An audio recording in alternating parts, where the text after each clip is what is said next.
I'm gonna be honest with you guys. I've been waiting for a product like this to come out for at least 3 years now. Ever since I got into the world of RGB lights that are not one color and set by the manufacturer, I've been dealing with this problem, and I'm sure you have as well. When it comes to picking RGB components for your keyboard, mice, and computer, it can get quite difficult. In fact, the worst case scenario is you end up with 6 programs to control everything. Today is the first step that I'm going to take towards getting it down to 1. That's right, 1 single RGB control software across my entire desktop. Now you guys do know I tend to use Razer products. In fact, recently we featured some of Razer's more ridiculous products. So, how am I gonna get there? Well, they did create an RGB controller that probably would work just fine, but I prefer the overkill option. This is the Razer Taichi. Well, Asrock made the Taichi, but this is the Razer edition. So let's take a look at it.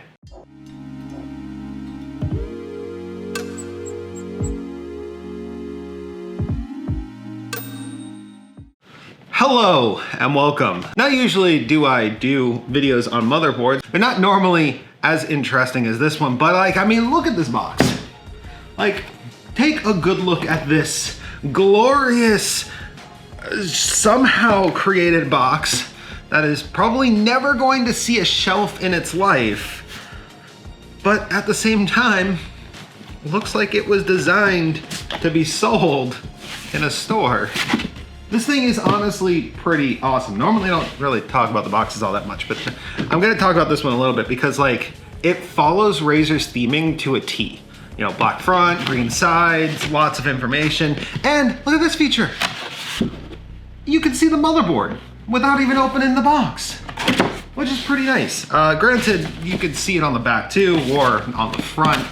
It really doesn't matter. I mean, this opening feature really is only useful for a couple of situations where you really want to get a good look at it. Which Razer used to do this all the time with their keyboards and mice, actually. So it's kind of nostalgic to me because my first gaming keyboard was a Razer Black Widow, and it was packaged very similarly to this. So let's go over what's actually on here. This is actually an Asrock Taichi motherboard. This is the X570 edition.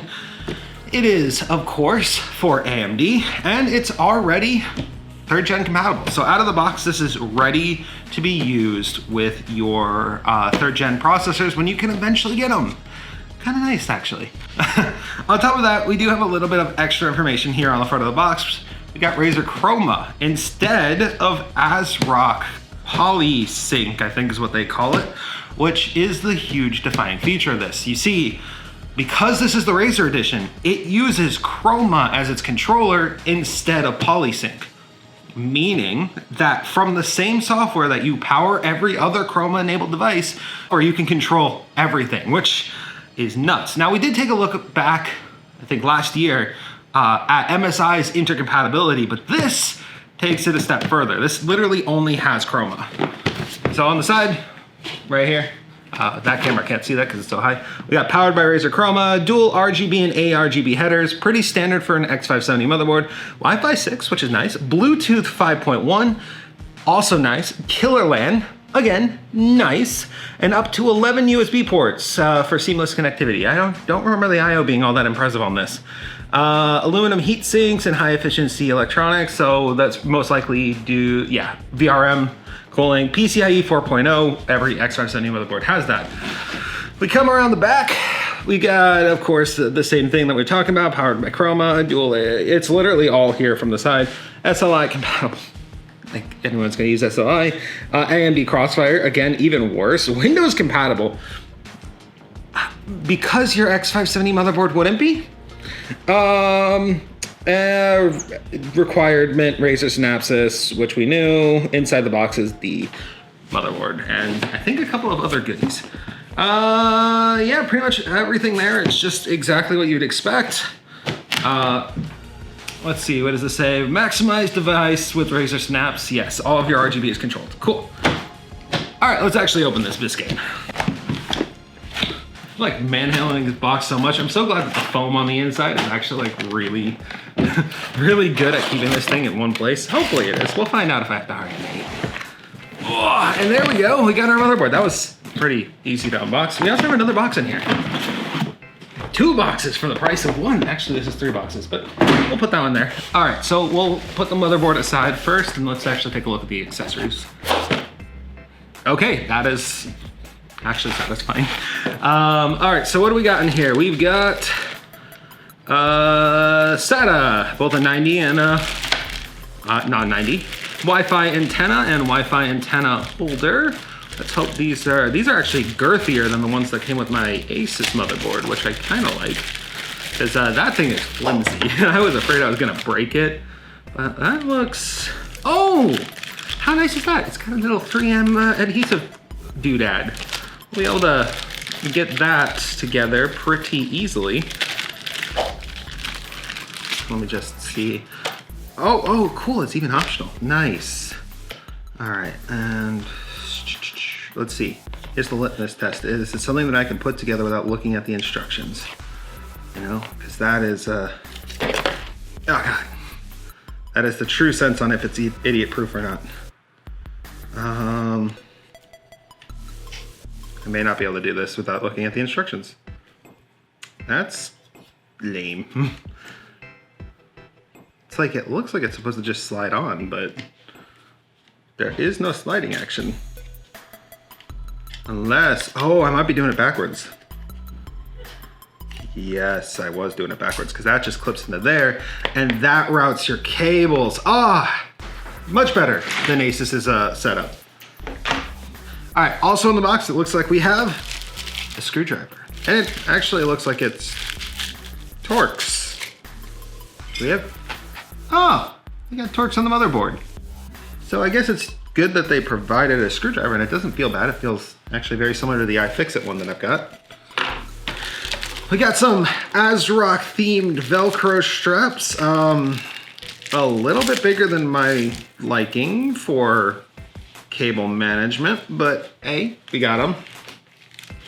And we got more SATA cables. And also the easy to lose things. All in their own bag. Look at all these M.2 screws that are individually bagged. So with this, all like this, I would advise putting these back in the box and saving the accessory box. And you also get 2 manuals. One's a software setup and the other one's the actual manual. This is a book. Oh no! I have found an artifact and the cat is appearing in screen again. Also the case badge was in there. Oh God, no. It comes with Norton. This thing's cancer. So we're gonna put all of the hard to replace, easy to lose parts in this part of the box. And we're just gonna do that. All right, so let's actually good film. That would make even minus admit that it's good. Oh, and then we got our motherboard, actually, wow. Oh, it is, our motherboard is actually zip tied to the foam. Let's go ahead and run over what we got. We got fan controller, USB 3.0 on the side over here. We've got our USB-C right up here. Power delivery, RGB fan, power, 2 8-pins, which is actually not that common actually, even in X570 motherboards. Down here we got our front panel audio, more RGB headers, we both addressable and non-addressable, some sort of a weird pin that I don't actually recognize. What do you do? It's a TB1, I have no idea. Fan, USB 2, speaker, because those still exist, debug screen, reset, and power with satisfying buttons. Oh, actually, what? We got 2 USB 3.0 ports in this biscuit. I complained about that in my 011 Dynamic XL review, but I have a motherboard now that works perfectly and fortunately is going into that case. So I was gonna buy an add-in card. I was gonna buy an add-in card. I don't need to do that now. Okay, digressing a little bit. We also have all of our SATA ports side mounted, which I think the motherboard I've got in there right now does that too. We've got lots of peels all around the back. You can take a look at a dedicated HDMI, USB port, 1, 2, 3, 4, 5, 6? No, 5. 5 USB ports around the back, plus a USB-C. Cool. Also a BIOS flashback and a clear CMOS. Oh, and a mouse and keyboard port from like the 80s. So cool. I mean, I would have just removed that and done 2 additional USB ports, but the fact that I've got 2 of these up front does help my issue a little bit, and then finding an appropriate USB card to have more around the back is not going to be that hard, which, by the way, I do prefer to route my cables around back if they aren't moving. We also have our audio. It looks like a pretty standard surround sound, including an SPDIF, a SPDIF connector. So we got all sorts of things. I actually really like how the box is set up because this is like a really good test bench. Before we take it out of the phone, we got our full cover blocks over here, aluminum cover blocks here, and actually an aluminum backplate as well that says "For Gamers by Gamers."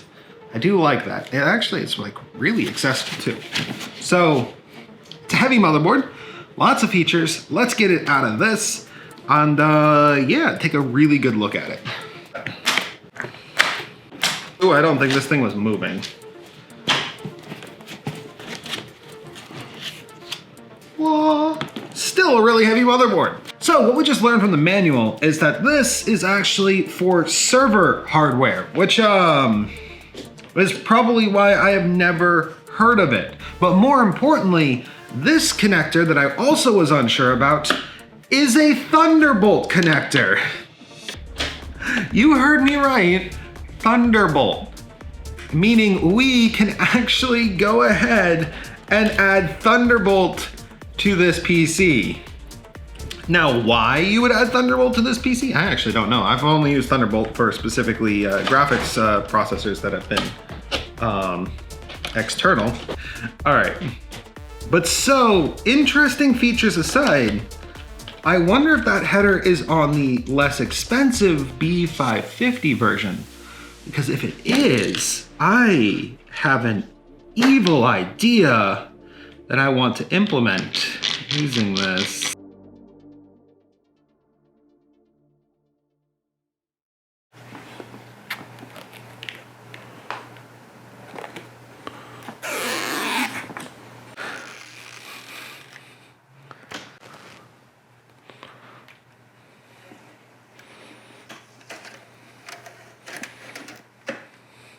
Our next step is going to be to make this thing shine. Because I mean, the whole point of this video is this epic RGB motherboard. So I'm gonna go ahead, I'm gonna scrounge together some parts to get this thing to boot, and we're gonna make a light show.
All right, well,